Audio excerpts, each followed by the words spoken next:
If you're struggling with poor circulation in your legs, cold feet, calves that feel heavy, almost like they're filled with lead, tingling, numbness, walking only a short distance before wanting to sit, there's something important you need to hear. I'll say it up front. Most circulation supplements on the shelf do very little. They are packed with random ingredients to make the label look impressive, but they lack the exact doses your blood vessels actually require. You may have tried omega-3, GKO, a generic multivitamin, maybe even used them for a full month, and nothing changed. Not because your body is beyond repair, but because the amounts are too low, the forms are ineffective, or the timing is wrong, like trying to boil a pot of water with a weak lighter. Today, I'm removing all the confusion. No ads, no fluff. If your goal is warmer legs, lighter steps, steadier walking, then your body typically needs just 3 core compounds. 1. To relax blood vessels that are tightening. 2. To keep the vessel walls soft and flexible, not stiff like brittle plastic tubing. And 3. To activate your natural vasodilation signal so blood surges to your feet like a highway, not a slow, dripping leak. I'm going to explain the exact form to choose, the starting dose, how to increase it, and who should talk to a doctor first. And keep this in mind, vitamin number 3 is the real breakthrough, but only if you take it at the correct time of day. Take it at the wrong hour, and you might stay consistent yet feel absolutely nothing. Before you begin, don't forget to like, subscribe, and comment where you're watching. Remember to subscribe to receive more natural health tips, and share your thoughts in the comments. It's always a pleasure to see the reach of our community. We're starting right now. Vitamin number 1 is niacin, B3. I call it the pipe clearing team. And before we talk about supplements, remember this key idea. We have to open the pathway first. When circulation is weak, your legs feel cold, heavy, numb, or tingly. It's not always because you're missing dozens of nutrients. Often it's because the tiny vessels carrying blood to your feet are narrowing, and your flow slows down, like water squeezed through a tight hose. You can eat normally, you can take a daily multivitamin, but if the road is narrowed, blood struggles to reach the places that need it the most. Your toes, your feet, your calves. Imagine your blood vessels as a transportation network. If you're stuck with a tiny 2-lane road but traffic is heavy, everything piles up, slows down, and you feel like, my legs aren't receiving enough circulation. Niacin in the correct form works like expanding that 2-lane road into 4. The number of cars, your blood, stays the same, but movement becomes smoother, faster, and more efficient. In short, flush-type niacin triggers a temporary signal that widens vessels. That's why people describe a specific sensation. Warming, a feeling that blood is moving again, feet becoming more comfortable, and walking feeling lighter. But here's where many people unknowingly go wrong. Not all niacin forms work the same. If you want a clear circulation effect, look for this exact wording on the bottle. Nicotinic acid, also known as flushing niacin. The so-called no-flush types sound appealing because they avoid redness or warmth, but for the goal of noticeably opening the pathway, many people take them and feel absolutely nothing. Put this in big text so viewers remember. Choose nicotinic acid, flush type. Avoid no-flush niacin for this purpose. For dosage, don't start aggressively. Start low so your system adjusts. Begin with 250 milligrams daily, taken with a meal to reduce discomfort. After 2 weeks, if you can handle the flush without trouble, you may increase to 500 milligrams per day. And I'll be very direct about safety. This isn't something to increase recklessly. Don't raise the dose without speaking to your doctor, especially if you have liver problems, diabetes, gout, or take prescription drugs. Niacin is powerful. Used correctly, it helps. Used incorrectly, it can cause issues. And about the flush, it usually feels like heat, redness, and mild itching, lasting 15 to 30 minutes. It can be uncomfortable at first, but it's also a sign the body is responding. For real-world success, remember 3 tips. Take it with food. Take it consistently, the flush often becomes milder over time. If the flush is too intense, lower the dose, adjust timing, or consult your doctor. Don't try to power through in a risky way. What should you expect?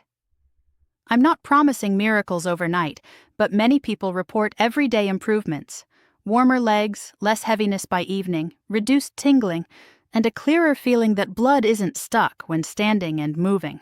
For example, a 72-year-old woman who had cold feet and heavy calves every evening tried this consistently. After a few weeks, she said the sluggish feeling eased and walking around her home felt more comfortable. In summary, niacin is the pipe-clearing team. It opens the pathway and improves sluggish circulation. But opening the pathway alone isn't enough if your vessel walls remain stiff. Like old rigid pipes, blood flow will still struggle. And that is exactly why next we'll go into vitamin number 2, the one that helps your vessels become softer and more flexible, so your circulation isn't just opened temporarily, but strengthened long-term. Vitamin number 2 is vitamin K2, MK7. I refer to it as the softness repair specialist, because once niacin has helped open the road, there's still a silent issue that damages circulation daily: hardened, inflexible vessel walls. Imagine a blood vessel like a garden hose. A brand new rubber hose is flexible and springy. Press it gently and it reacts instantly, letting water flow easily. But an old plastic hose becomes rigid and unyielding. When pressure builds, it barely expands, and the flow slowly weakens. Many older adults aren't dealing with just temporary narrowing. Their vessels have lost their natural flexibility, so their legs remain cold, heavy, and sore even after trying countless supplements. This is exactly where K2 shows its true job: keeping blood vessels supple, elastic, and responsive again. But listen closely, because this is the point where many people purchase the wrong product. K1 is not a replacement for K2. You can get plenty of K1 from greens, and it mainly affects clotting. But what we need for vessel flexibility is K2. And the form I highlight in this script is MK7, because MK7 remains active in the body much longer. In simple terms, it stays working for more hours, so its benefits are more stable throughout the day. The dose is tiny, but don't underestimate it: 100 to 300 micrograms daily. I'm stressing this because many people misread the unit and choose the wrong dose. Micrograms and milligrams are not the same. On-screen show this very clearly: 100 to 300 micrograms. Not me. Small dose, major effect. But only when the unit is correct. How you take it also changes absorption. K2 is fat-soluble, meaning it works far better when consumed with a meal containing some healthy fat. Examples: eggs, oily fish, full-fat yogurt, olive oil, nut butter. If you take it on an empty stomach or with a very low-fat meal, absorption drops dramatically. Then people say, "I didn't feel anything." Mechanism-wise, here's a memorable explanation. K2 acts like a traffic officer for calcium. Calcium is necessary, but only when it goes to the right places, mainly bones and teeth. With age, calcium can drift into soft tissues, including vessel walls. When it deposits there, it's like applying cement to a rubber hose. The hose becomes stiff, less flexible, and blood flow weakens. K2 helps redirect calcium back to where it belongs. That gives vessel walls a chance to soften and regain elasticity. One well-known food rich in K2 is natto, a fermented soybean dish from Japan. But most people dislike its taste and texture. That's why K2MK7 in supplement form is usually the practical way to reach the correct dose. For safety, let me be crystal clear: if you're taking blood thinners such as warfarin or similar medications, you must talk to your doctor before using K2. Do not supplement on your own because you can interfere with clotting control. In short, K2MK7 is the softness repair specialist, helping vessels become less rigid, more elastic, and better at supporting steady circulation. But there's still an essential final piece. You also need something that serves as your daily valve opening signal, especially when used at the perfect time, and that is vitamin number 3. Vitamin number 3 is vitamin C. I call it the valve opening signal. Because if niacin opens the pathway and K2 restores flexibility, vitamin C functions like the command center that helps the vessel lining receive the proper signal to widen and relax each day. Most people assume vitamin C is only for boosting immunity or warding off colds. But for circulation, its role is deeper. It supports the inner lining of blood vessels, helping it operate smoothly and maintain the natural vasodilation signal, the very mechanism that helps blood travel to your legs more quickly, with steadier flow and fewer spasms. Before discussing results, you need to hear two key words: the correct form. Because if you take large amounts of regular ascorbic acid and have a sensitive stomach, it can easily cause cramping, burning, or irritation, and then people stop before getting benefits. For circulation, I prioritize buffered vitamin C, mineral buffered forms like calcium, magnesium, gentler on the stomach; liposomal vitamin C, a coated form that absorbs well and feels lighter on digestion. On-screen note: buffered, liposomal, gentler options. For dosage, you need a meaningful level, not a tiny symbolic amount. A simple guideline for viewers is 1,000 milligrams, 1 gram daily. And those who need more support can divide it into 1,000 milligrams twice per day, depending on tolerance. Now here's the retention point I mentioned earlier. Timing determines results. The rule for vitamin C in this script is straightforward. Take it in the morning, and if using a second dose, take it in the early afternoon, ideally before 5 p.m. Why? 1. Higher vitamin C doses can mildly increase alertness in some people. Taking it too late may disrupt sleep, and poor sleep worsens circulation and nerve recovery. 2. Daytime is when you're active, walking, standing, moving. That's exactly when your legs need the vasodilation support the most. Morning plus early afternoon places the opening signal right during peak activity hours. Here's the simple viewer-friendly method: 1,000 milligrams with breakfast.